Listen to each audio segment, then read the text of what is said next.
Rune Slayer is mid. That's your honest review. And I don't mean mid as in a bad game, I mean mid as in painfully average. It's not as abysmal as Blox Fruits in terms of being an RPG, but it's not the second coming of Deepwoken or a particularly good one. There's a ridiculous amount of problems with the game, ranging from progression being absolute hell from around level 20 up if you don't have enough friends to play with, and a leveling system that forces you to fight things around or above your level, which, with the game's extremely overtuned enemy design, practically softlocks solo players, to class favoritism, and just overall awful balance. Don't get me wrong, there's a lot of good stuff in Rune Slayer, but it's clear that the game did not get properly tested, and whether that's on testers not doing their jobs or the developers not being responsive to feedback, who knows, but the game has a lot of problems. I'll give you an honest, unbiased review of Rune Slayer from someone who only found out about the game because of some friends, played it, and progressed 2 slots, one being a max level Berserker, and the other being a level 35 Monk, and explain why Rune Slayer is a mediocre game. Before I criticize anything, it's better to get the good stuff out of the way first, and generally, the start of the game is where everything is actually pretty good. You don't necessarily need a wiki or Trello to play the game, because most of the stuff is either easy enough to find on your own, or not really that necessary if it's actually hidden. The tutorial explains basic game mechanics decently, and the starting quests aren't actually too bad either. It is basic bandit beating, of course, substituting bandits with deers, slimes, black slimes, and bees, but you are fighting different enemies, and you only have to do these quests once, which makes it feel less like bandit beating, and more like something fresh because the quests don't overstay their welcome.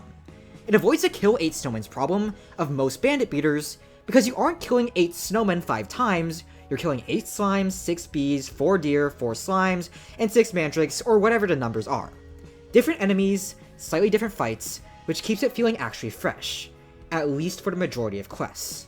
There is a point in the game where it does devolve into bandit beating, but I'll get to that later. There's also side quests which add even more variety to progression, like the Barracuda, which is great because it's a decently enjoyable fight you can do once that doesn't overstay its welcome, helps your progression, and makes the whole grind feel not like a grind, but actually fun. Side quests in this game are where it really shines, to be honest, because they're easy to find, provide a unique experience to help you progress. Some of them actually teach you game mechanics, like that one where you have to craft yourself better equipment, which is really nice. And despite a lack of quest markers, the game actually describes the direction you need to head in decently well, with some exceptions. I do think quest markers would just be a better and simpler way to do all of this, but it's actually not too bad to explore on your own, and the map's small size makes it way more enjoyable. Moving on, none of the enemies are overtuned at the starting area, and you can realistically beat them on your own, pretty easily at that. Honestly, starting the game off is a lot of fun since there's a ton to explore. Actually, touching on that point, exploration in the game doesn't feel unbearable because the map is amazing. The developers actually have more than one brain cell because unlike all the other bandit beaters on Roblox which artificially pad out playtime, like Archived, Type Soul, Demonfall, Project Slayers, and a million other games you can think of that have a huge map with 0 content, Rune Slayers has a medium-sized map that has a decent amount of content everywhere. You're not walking a trillion miles to get to a quest marker and then a trillion miles back, nor is exploring pointless or unbearable without a Trello to tell you your location, because the map is as big as it needs to be, not more. I hate that this isn't the standard, and also hate that Roblox developers specifically tend to have this issue, but even if it should just be something that games do by default, I still think Rune Slayers deserves some praise for not falling into that pitfall. The first 2 bosses are also pretty nice, at least in my opinion, and I think that's why so many of the opinions from people who've only played the early game are generally really positive. Mandrake King's stun can be very annoying, but there is counterplay to it, and the rest of his moves that make the boss actually difficult, but possible to solo. Razorfang is also in that category, where his attacks are parryable, and while the game's generally bad parrying and animations make it feel kind of bad to fight, which I'll get to later, it's still generally a decent boss fight. Staying on the topic of boss fights as well, Drogar and Lycanthar are pretty enjoyable. Lycanthar feels a little bit BS to fight in his second phase, but if you're playing Berserker, and you should be playing Berserker because the game's unplayable otherwise, which I'll get to later, it can be a lot of fun. And Drogar has an unreactable grab, but besides that, both are pretty well telegraphed bosses that can be learned and feel rewarding to beat.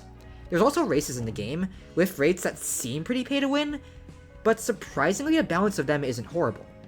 Dullahan gets a literal nuke, which sounds really overpowered, and it sort of is.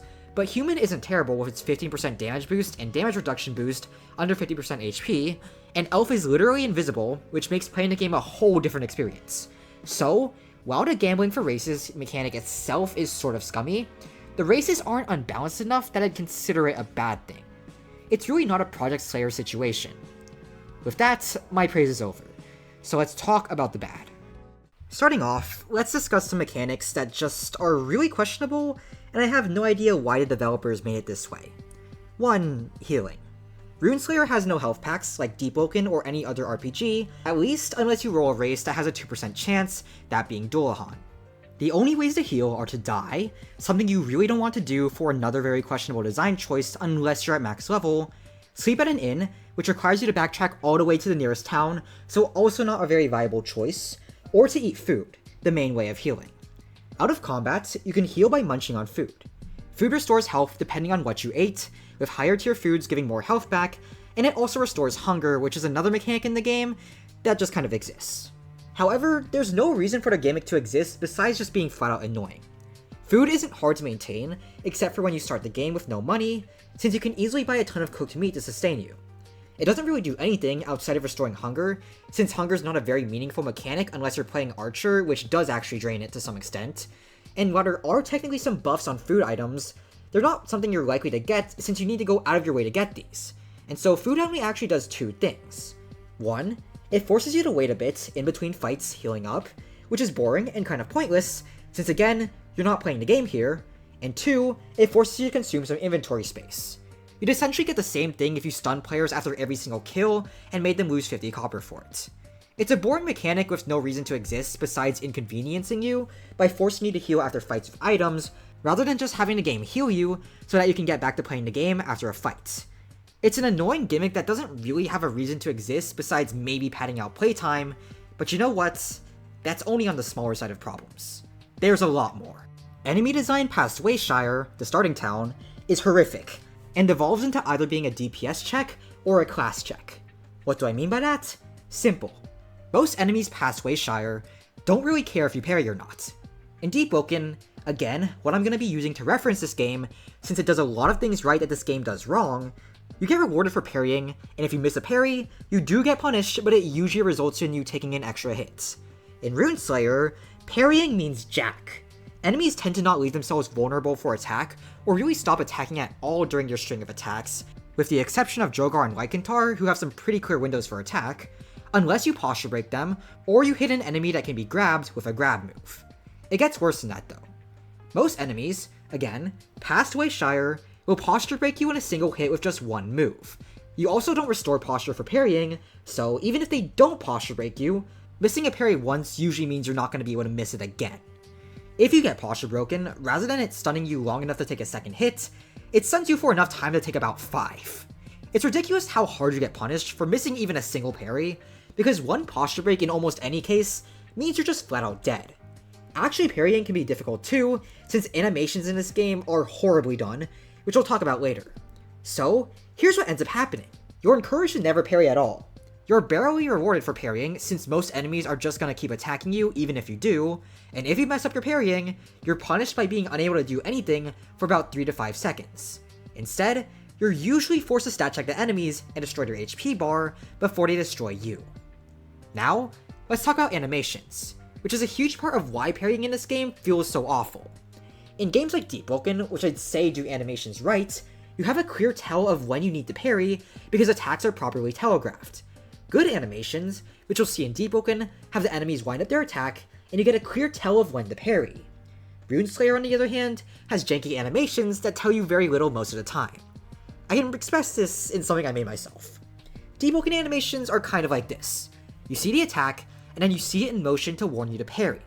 Simple, easy to react to, and you can easily figure out the timing on your own, even on a first try. With Rune Slayer, you see that an attack is going to happen, but there's no middle step.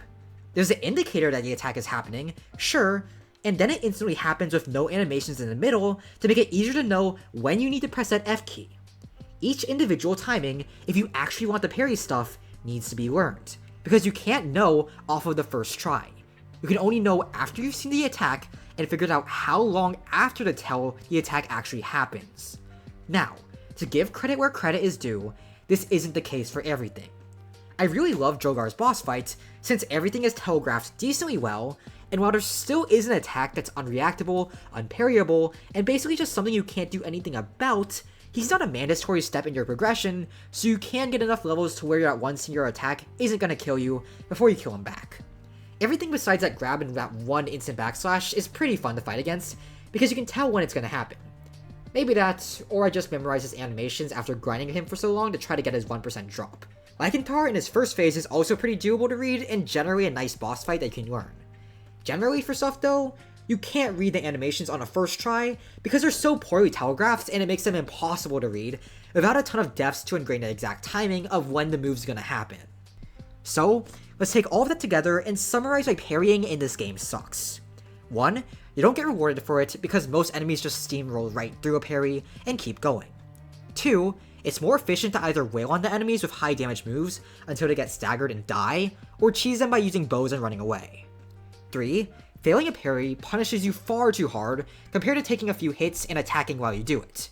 And 4. Animations in the game make parrying extremely difficult because they don't tell you when you need to parry since they're all janky without proper tells. Essentially, you don't have a great way to avoid damage, which then forces you to fight things by stat checking them, a la what happens in most bandit beaters. That's inherently kind of boring, but it'd be bearable, still not fun though, if it was easy to stat check them. Which again, should not be the case since it'd be best if enemies were actually hard and parrying was useful. Except, what you actually have in Rune Slayer is that parrying is useless and enemies are ridiculously hard. Let's talk about enemies, shall we?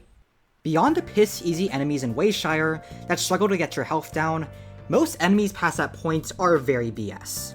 The bird, for example, no I'm not going to call it by its proper name, quite literally infinite stuns you with a ragdolling air blast, doesn't take any parry stun like everybody else, and has a grab that if landed, tosses you from the air where you'll usually get one shot by the ridiculous amount of fall damage. The whole fight is just a race to posture break the thing before it melts you with its infinite stuns and one-shots you. Pretty much everything else, like crocs, mud crabs, and beastmen, all also share the problem even if they're not as ridiculous as the birds, in that they're extremely high stat enemies that aren't designed to be stat checked, but can't be killed through skill either because the parrying in the game sucks. If you're solo, you don't have the damage output to melt all of these enemies, which is another problem with the game. Solo progging is terrible. If you're on your own, most of these fights are undoable since you can't do the damage necessary to take them out. You need to get some friends with you to jump the enemies so you can do the damage needed, and while it is decently fun when you can get it together, it's still a problem that the game forces you to play with friends if you want to enjoy it at all. This goes for a lot of bosses too. I can excuse world bosses like Dire Bear and Spider Queen, since they're, well, world bosses that don't lock your progression if you don't kill them. But take Basilisk for example. Basilisk is generally a fair fight, except for Petrify, which is an unreactable, unparryable move that stuns you long enough to lose half of your health. There isn't anything you can do about the move, so the only way to beat Basilisk is to just kill him before he lands Petrify enough times to kill you off. Again, a stat check. Alone, the stat check is impossible unless you're way past the level you should be fighting Basilisk at, and so, you end up being soft-locked if you can't get a party to fight Basilisk with you, since you do need to kill him to rank up and unlock other parts of progression. If you've played Deepwoken, the best explanation for how it feels to play Rune Slayer as any class that isn't blatantly overpowered is as if every enemy was a corrupted King Gigamed and you are locked into being a power D freshie with a stiletto. It's trying to have parry-based combat, but it failed, and yet the enemies are designed around a functional parry system that doesn't really exist in the game. The only thing that makes the game actually playable is playing in a group or using an overpowered class like Berserker. Berserker has a mode that gives it true hyper armor, a huge damage boost, huge damage reduction if you pair it with Shield God's Ring, and lifesteal that lets me murder anything before it can murder me. However, if you're using an underpowered class like Striker, progression is horrific, and I know because I have a Striker slot. You can't stat check anything, you have to parry to get results that are even somewhat close to what Berserker can accomplish, and yet, parrying in the game feels horrible because of poor animations and generally just a lack of reward for parrying. Alright, let's talk about progression. Yeah, that sucks too. To put it in reference, it took me about 6 to 8 hours to go from level 1 to level 30. 30 levels in 6 hours or so, not too bad. Now, how long do you think it took to get from level 30 to level 40? About 24 hours, which happened over the course of 4 days. The reason why comes from a lack of stuff that boosts your level anywhere past Wayshire and the Forest. There's some side quests that give you XP at Lakeshire, plus the guild quests, but they only give you enough to boost you maybe 3 or 4 levels. You don't really get quests past that point. So, your XP comes from farming the main enemies, except those guys give horrible XP. It's about 100 XP for kill, but for reference, your average quest at the level gives over 1000 XP, sometimes 2000, and to level up needs roughly 4000. It's painfully slow bandit beating on enemies that have high enough stats to make the bandit beating difficult without a group. You progress at a snail's pace that only gets slower when you look at this game's worst mechanic, which is their death penalty. If you die in Rune Slayer, you lose XP. The problem? There's a couple. First, you're gonna die a lot in this game.